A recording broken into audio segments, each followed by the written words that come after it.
O assunto hoje é infertilidade. Quando as tentativas de engravidar passam de 1 ano, é quando acende o sinal de alerta. De acordo com os especialistas em reprodução humana, depois desse período de tentativas, o casal deve começar a suspeitar que há algum problema impedindo a gravidez. A investigação começa no consultório médico e passa por uma série de exames. E é sobre esses exames, o chamado rastreamento de infertilidade, que a gente conversa agora com o radiologista Felipe Rosenberg.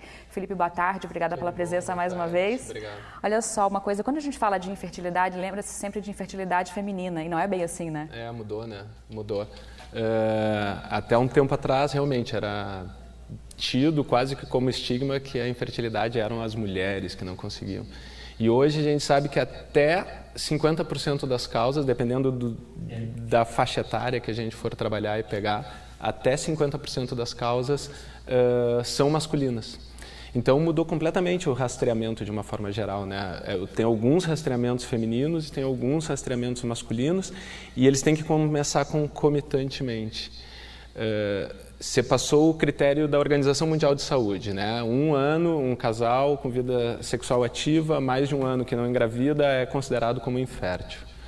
Isso aí acomete entre 8% e 15% da população mundial. É um número bem grande, né? É bastante gente, né? Olha só, eu falei ali que né, vai para o consultório, depois tem que partir para os exames, né? Isso. Qual é o primeiro exame recomendado? Então, isso é uma coisa que eu vejo muito, né? A mulher chega lá na clínica para fazer um exame, por exemplo, eu fiz um ultrassom, o ultrassom deu normal e a gente não engravida. A avaliação masculina tem que estar andando de outra forma, tanto laboratorial quanto também, às vezes, ultrassonográfica. Só que na área feminina, a gente tem mais alguns exames para fazer uma avaliação. Ou seja, para avaliar, por exemplo, as trompas, tem que sempre avaliar se as trompas estão pérvias, né? Se a comunicação do ovário com o útero está funcionando para o óvulo chegar dentro do útero.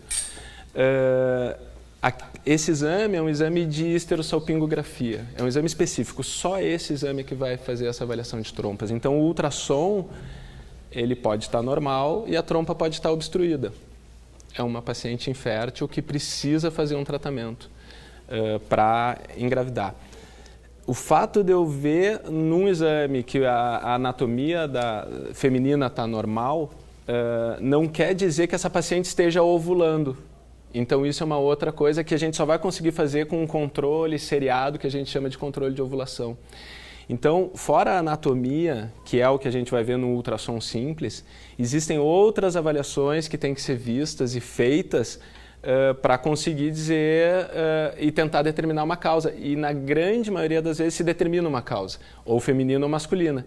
Daí no caso do homem, todas as alterações, tanto de prostatites, quanto varicoceles e alterações de bolsa, onde faz a oligoespermia, ou seja, pouco espermatozoide, ou a gente vê a praia seguinte, não consegue. Então vai a mulher para o ginecologista, vai a mulher para o ginecologista, faz exame. Aí o marido, não, o marido ainda não foi no urologista. É ao mesmo tempo, né? Pois é, eu ia te perguntar, é paralelo? É paralelo, é ao mesmo tempo. No momento que a gente tem um casal infértil, é um casal infértil, a gente ainda não sabe, até 50% vai ser masculina. É um pouco mais feminina? Sim, a gente tem mais estruturas, é um pouco. Então varia de 10 a 50, sendo que 50 é o limite. Então é um pouquinho mais feminina, mas é páreo a páreo. Então, quando a gente tem o diagnóstico de infertilidade, que é 1 ano com vida sexual ativa e sem engravidar, os dois têm que procurar ajuda, nem que seja para falar, olha, não, tu foi, tá tudo certo, fez o espermograma. Também vai investigar o outro. Claro, né? Para nós o normal vale, né? A gente nem quer achar doença, mas às vezes o paciente fica brabo porque não tem uma doença identificada, mas para nós o normal, então por que pediu esse exame se o exame veio normal? Porque para nós o normal vale, então o fato de eu ter um espermograma normal é ótimo, então ali a gente já não tem uma causa, né?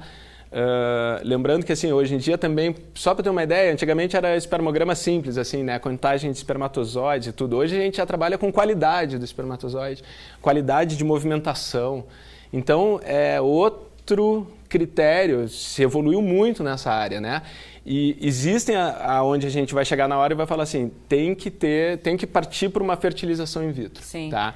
Mas existem centenas de causas tratáveis e que não vão precisar de uma fertilização in vitro, mas sim uma boa investigação e uma boa conduta, né? Então, quando a gente fala de fertilidade, é isso, assim, quem não trabalha com fertilidade acaba falando, não, então vai lá e faz um ultrassom, se der tudo normal, tá tudo bem. Não, é uma série de exames, é uma série de avaliações e tem que ser feito dos dois, né? Felipe, tu consegue contabilizar quantos exames são esses, assim, se tiver que chegar até o fim para descartar de vez? Assim, tirando os exames de laboratório são muitos, porque daí vai envolver uma série de questões que até pode partir para questões genéticas, então isso aí vai ser muito pontual em cima dos achados de laboratório, dos achados das alterações. Quando a gente fala de exames de imagem, tá? O homem teria 2 exames, a princípio, que poderiam ser feitos, tá? O mais comum é o ultrassom de testículo, bolsa escrotal, para fazer a avaliação de varicocele, onde é uma das causas de redução de espermatozoide, mas em vários casos também é necessário fazer o ultrassom da próstata, porque a prostatite crônica também pode não diminuir a contagem de espermatozoides, mas causar alterações para fecundar, para a fecundação de uma forma geral. E a mulher, então, tem o controle de ovulação, que é essencial, ver se realmente a mulher está ovulando. Uma coisa se ela não libera o óvulo, não tem. Então, às vezes, está tudo certo, só precisa ovular. Esse só ovular é só medicamentoso na maioria das vezes. Então, eu não preciso de um tratamento tipo uma fertilização in vitro, uma coisa assim. A histerosalpingografia, que é um exame desconfortável, mas tem que fazer, porque a gente tem que ver se as trompas estão pérvias ou não estão pérvias. Tá? Então, esses 2 exames são essenciais, o controle de ovulação e a histerosalpingografia. E como o controle de ovulação já é um ultrassom, então o ultrassom transvaginal, né, ele já está incluso no controle de ovulação. Se fizer esses 2, basicamente a gente já tem um rastreamento imaginológico bom, tanto da mulher quanto do homem. Seria assim, 4 exames.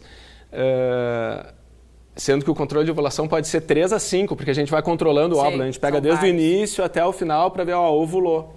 E nisso a gente tem até o que se chama de coito informado, ou seja, a gente consegue identificar 72 horas antes da ovulação. Então a gente informa o paciente. Muito esquematizado, a gente informa o paciente e fala, olha, tá tudo certo, esse fim de semana tu tá no período fértil, né? Então, mas tem que ser, né? Quem quer tem que fazer. Exatamente. Felipe, obrigada pela participação, obrigado pelos esclarecimentos, espaço. né? Obrigado, espaço. As pessoas precisam se informar.